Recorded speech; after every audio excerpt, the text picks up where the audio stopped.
আমরা বাড়িতে কয়েকজন জানাইছি পরে তারা কইতাছে কদিন আগে ছেলে একটা মানে কলেজে ভাড়া থাকে মেয়েটার ঘরে গিয়ে ঢুকছে মালিক বলে ঘুমায় বয়স্ক একটা পুরুষ ছিল তাকে ঘুমায় মেয়েটার ঘরে গিয়ে ঢুকছে বলতে বলে মেয়েটা চিল্লাহাল্লা করণের লগে আরো কয়েকজন মেয়ে ভাড়া থাকে তারাই নিয়ে সেটা ছেলেটা বলে কতক্ষণ পিটাও দিছে।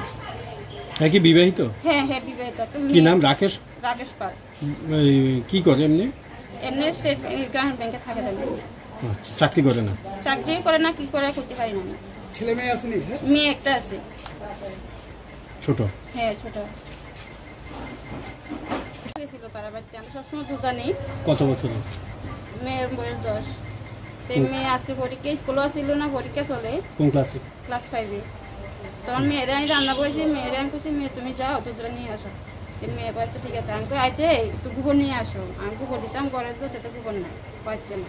তাই একটা কাগজ দিয়ে দিচ্ছি, কাগজটা করে লিয়ে যেতে গেছি।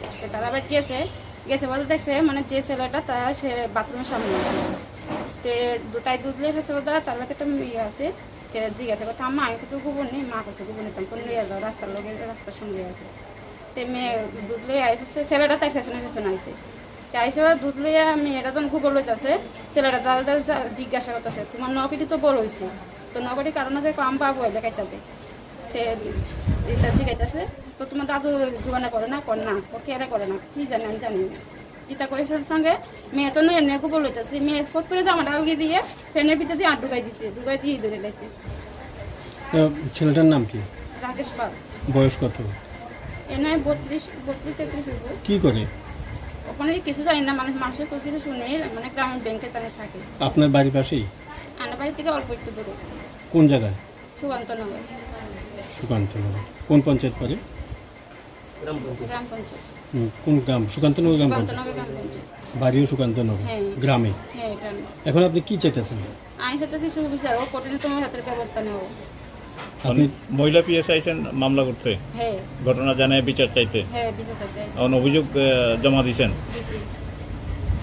মানে ওর শাস্তি চান? হ্যাঁ আমি কঠিন শাস্তি চাই এই ধরনের ঘটনার জন্য। হ্যাঁ